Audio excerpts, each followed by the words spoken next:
It wasn't so long ago that if you wanted to jailbreak a Nintendo Wii Mini, you had to put a mod chip in it. Now, using the power of Linux and the magic of Bluetooth, we're gonna soft mod this Nintendo Wii Mini fresh out of the box and have it up and running homebrew applications in no time at all. Stick around because you're about to learn something new. There are a few key pieces of hardware you'll need for things to work correctly. First of all, you're going to need two USB drives. You'll need a USB-A style drive for the Wii Mini, and you can use either a USB-A or USB-C drive for your computer. You'll also need a computer that has Bluetooth access. You can use either a built-in Bluetooth adapter on your motherboard or a third-party adapter, whichever you have access to. Oh, and about that PC, you'll need to have either wired or wireless internet access. The Nintendo Wii Mini doesn't support either out of the box, so you only have to have internet access for your computer. All Wii Minis have the most recent software version pre-installed from Nintendo, but you'll need to know the region code for your system. Using the Wiimote, come down to the Wii icon in the bottom right corner and select it with A. From here, go over to the big box on the right side that says Wii Settings and select it with the A button. Take a look in the top right corner of the following screen. You'll see the system software version along with the region code for your system. In this case, this is a United States system, so it has the letter U.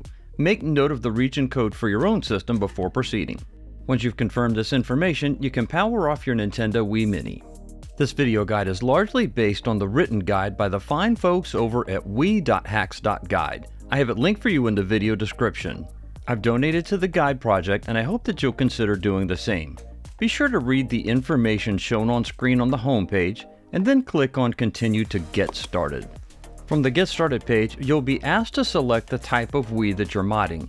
In this case, we're specifically modding the Nintendo Wii Mini. There's a very unique and specific part of the guide devoted to the Wii Mini itself. Locate that section and then scroll over to the right to the listing that says Blue Bomb and select Blue Bomb to continue. From here, you can use the written guide to follow along with this video guide. There's an all-in-one file that has everything that you need to get this process up and running on your system. It's linked for you in the video description and hosted at Mega. On this page, click the download button shown here to grab the zip file and download it to your computer. The process takes a couple of minutes in real time. Just let Mega get its hamster running in the wheel and your browser will download the file to your computer. Okay, we've got some files and folders to unpack. Right-click on File Explorer and open up a new File Explorer window for your Downloads folder. Inside Downloads, you'll see this all-in-one file. Right-click on it, select Extract All, and you can extract it to its default location. The extract process takes around 1 to 2 minutes or so in real time. Once the process is complete, you no longer need the zip file.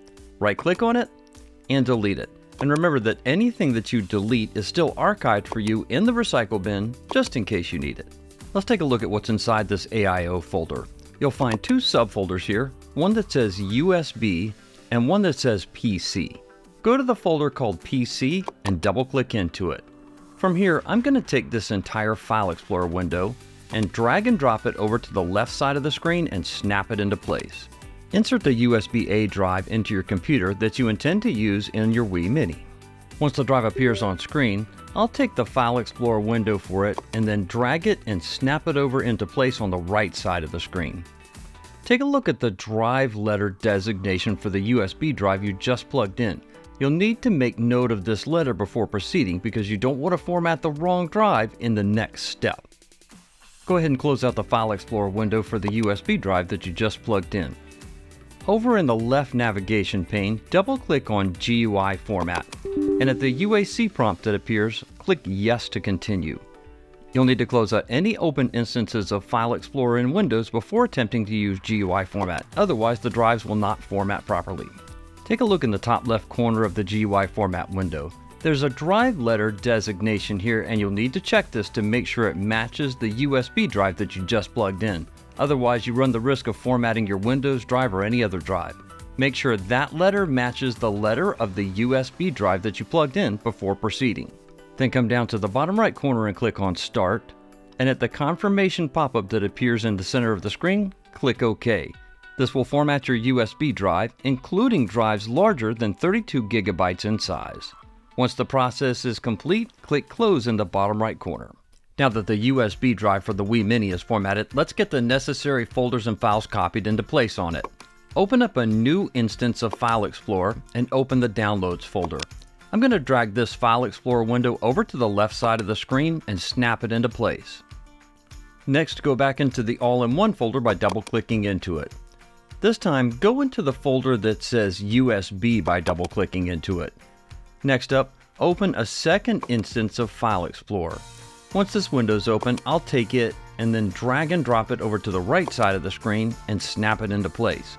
From here, locate the drive that represents the USB storage that you just formatted. Double-click on that drive icon to access the root of the drive.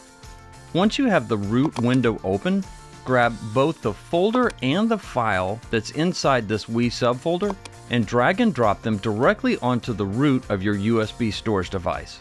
Once these files are copied over, you're done with the USB device for your Wii Mini. You can remove it from your computer and insert it into the back of your Wii Mini for future use. With that out of the way, I'll expand this window back to full screen. Go back one level in the navigation structure until you're back to the folders that say Wii and PC. Insert the second USB drive into your computer. When the File Explorer window for this USB drive appears, once again make note of the drive letter designation assigned to it by Windows. It will be important here again in just a moment. Once you've identified the drive letter for the second USB drive, go ahead and close out that File Explorer window. One of the pieces of software included here is called Rufus. Double-click on it to launch it for the first time. Then at the UAC prompt, click Yes to continue. With the program launched, I'm going to go ahead and just close out the File Explorer window in the background to make for a cleaner viewing environment. Before you write anything to this USB drive with Rufus, make sure that it has the proper drive selected in the top left corner. If you see anything other than the USB drive you just plugged in, be sure to change that setting here before continuing. Next up, you'll need to tell Rufus where the Linux image is located on your drive. To do this, come over to the right side to select and click on it. You'll see a user-friendly build of Linux called Ubuntu here. Double-click on it to select it. To turn this USB drive you've plugged in into a bootable version of Linux, come down to Start near the bottom right corner and select it. You'll see two pop-up notifications in the center of the screen. The first one is telling you that you're writing an ISO image to a USB drive, and that's exactly what you want to do. It's already marked as recommended. Just slide over to the OK button and click on it to select it. The second notification is going to tell you that everything that's on your USB drive is about to be wiped away. You want that also because you're going to write an image file with Linux directly to your USB drive. Click OK to continue. The process of writing this image file took about 6 minutes in real time. Once it's done, you'll hear a confirmation tone letting you know the process is complete. You're done with Rufus, come down to Close in the bottom right corner and click on it. You're not just done with Rufus, you're completely done with Windows at this point. Shut down Windows by coming over to the Windows icon in the bottom taskbar, come over to the power button, and select Shutdown. The next time your machine reboots, we'll be launching Linux. The process of entering your system BIOS can vary from machine to machine. In this case, I pressed F2 at startup to access the BIOS. To boot your computer from the newly created Linux distribution on USB, you can either push the USB drive up to the top of the boot sequence for your computer, or use a boot manager and just boot that way if you'd like. Since we'll be booting from this USB drive more than once, I chose to push it up to the top of the boot sequence temporarily. The first time you boot from the USB drive, you'll be presented with a list of choices. You can just leave this on the default option that says Try or Install Ubuntu. If you do absolutely nothing, the timer will time out and just select it for you automatically and launch it. Or you can press the return key on your keyboard to launch it now. And if you were dying to see what happens if that timer times out in the bottom right corner of the window, well, here you go. You'll be launched into the Ubuntu desktop for the first time. And yup, things are really small. Let's zoom in and take a closer look. I live with a retina disorder called retinitis pigmentosa, so I don't always catch everything in front of me. But I could not find the mouse pointer working anywhere in this process. The keyboard was working properly, however, so I was able to use the Tab key to move the highlighter over to Try Ubuntu in the graphical user interface, and then select it with the Enter key on the keyboard to go past this message. I have a wired USB mouse plugged in, but your mileage may vary depending upon the type of mouse and computer that you're using. Once you press the Enter key, you'll be past the Try or Install message, and you'll be at the Ubuntu desktop for the first time. If you thought the pop-up message was small, take a look at these icons on the desktop. They're almost microscopic. Here's how you can fix that. Now that we're at the desktop and the mouse is working, right-click on the desktop. There's a menu choice near the bottom of the pop-up window called Display Settings. Come down to it and left-click on it to select it. You can change the scale of your desktop here. In this case, I'm going to set it to 400% as a lot of people watch these videos on their mobile devices. If you want to use Ubuntu without a magnifying glass, select the scale that best matches your needs, then come to Apply in the top right corner and click the green Apply button. You'll be asked whether you want to revert the settings or keep these changes. You'll see that this actually works quite well in just a moment, so I'm going to keep these changes by clicking on it. Once you've made any changes to the scale of your display that you'd like, you can close out this window by clicking the X in the top right corner of the window. Now that is a heck of a lot easier to see on mobile and even the big screen. Regardless of whether you're using built-in Bluetooth on the motherboard or an external adapter, you'll need to make sure that Linux can recognize and activate your Bluetooth adapter. To do this, start by clicking on Show Applications in the bottom left corner.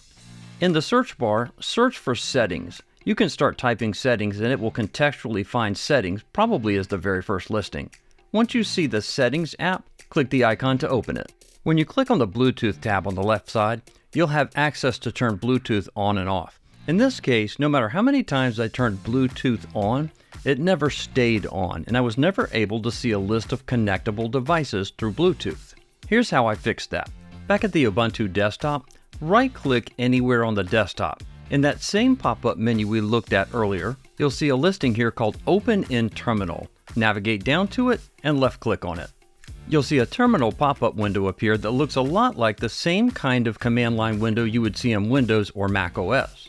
Type the following at the command prompt: sudo space apt space update, and then hit the enter key on your keyboard. This will download a series of updates to the USB drive that houses your Linux distribution.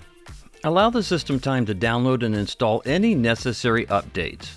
Once the process is complete, you're done with Terminal for the moment. Go to the top right corner and click the X button in the Terminal window to close it out and go back to the Ubuntu desktop. You'll need to restart Ubuntu for these changes to take effect. Click the Power button in the top right corner, then come down to the bottom of the pop-up menu to Power Off and select Power Off with the left mouse button. Then from the drop-down list of choices, come down to Power Off and select Power Off with the left mouse button. Then in the pop-up window that appears, click Restart in the bottom right corner. More small text appears on the screen, but through the power of magnification, you can see that it says, "Please remove the installation media," then press Enter. However, since you're running the try-only version of Linux Ubuntu, don't remove the USB drive from your computer. Just press the Enter key.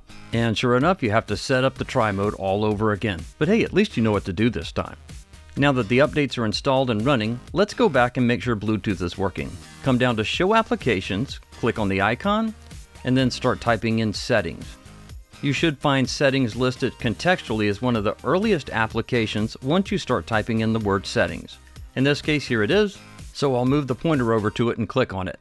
Now when you look in Settings at the Bluetooth tab, you'll see that Bluetooth is properly recognized by Ubuntu and it is also scanning for local connections nearby. Everything is working as expected.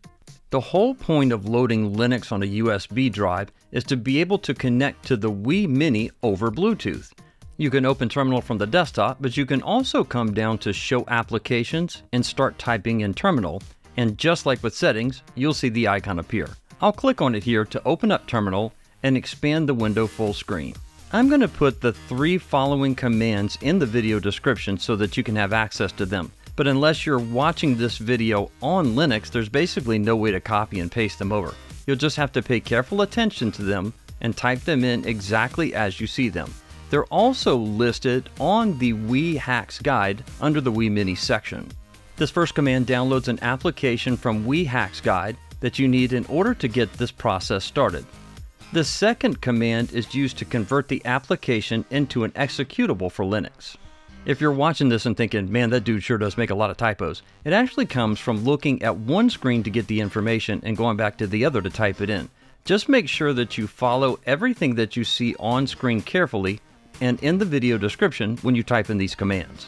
Finally, the third typed in command starts the executable that makes it possible for Linux to start looking for a Bluetooth connection from your Wii Mini. When you launch the application, you'll be asked whether you want to modify a Wii or a Wii Mini. Specifically for this video, we're focused on the Wii Mini, so I'll type in the number 2 here and hit the return key on the keyboard to lock in this setting. You'll be asked whether you have a USA or PAL system. We already know this is a USA system, so I'll type number 1 and hit enter here. To start the Bluetooth connection process, type yes at the command prompt and then press the enter key. You'll find that there's a little bit of trial and error process here, and if there's a place to get hung up in this process of modding a Wii Mini, this is probably it. Even the guide itself says that this process can take multiple attempts. If bluebomb fails to run the first time, pay careful attention to the text that appears at the bottom of the terminal window.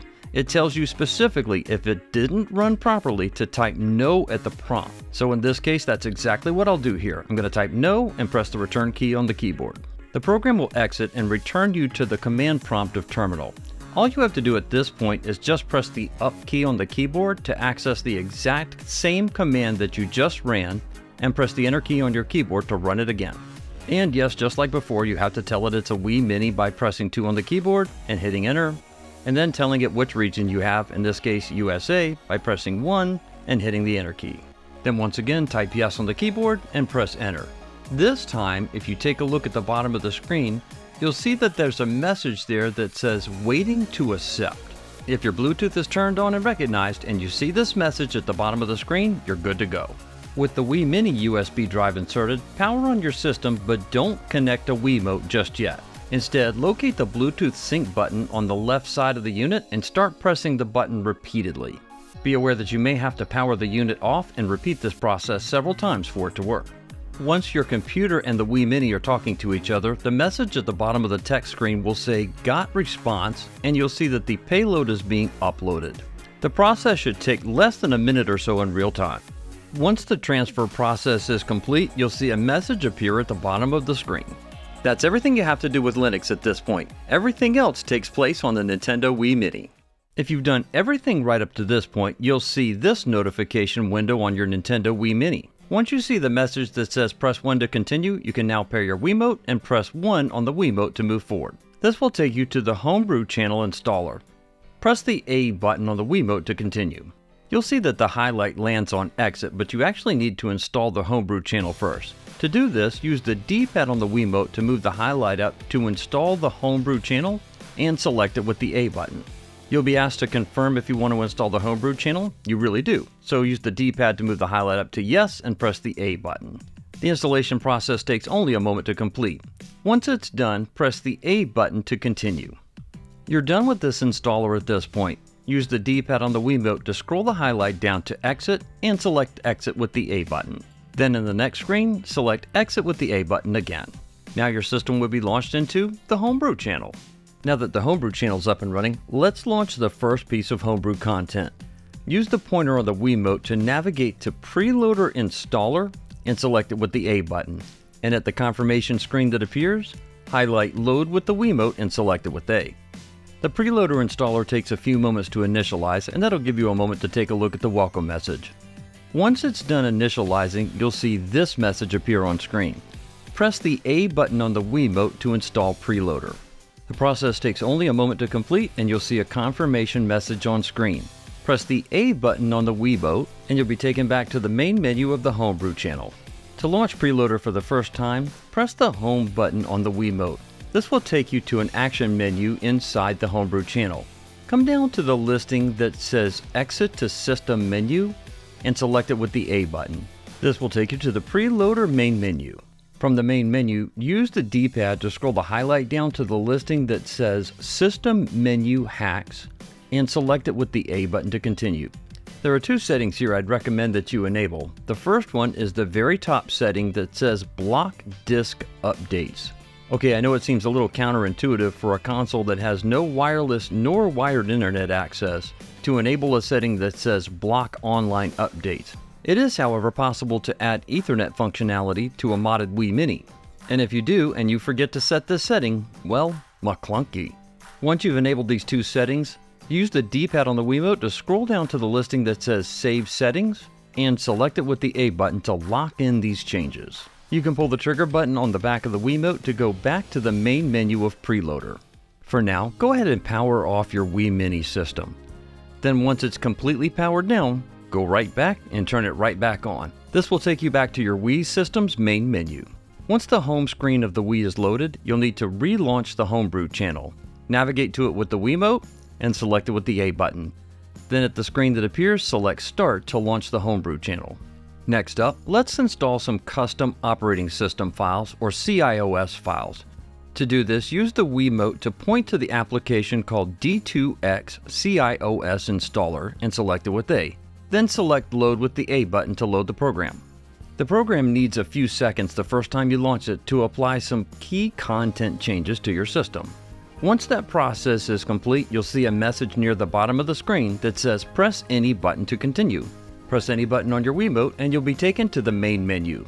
There are 3 key settings to focus on here, and at least 2 of them may already be set correctly right out of the box. The first setting is called Set CIOS, and this one will almost certainly need to be changed.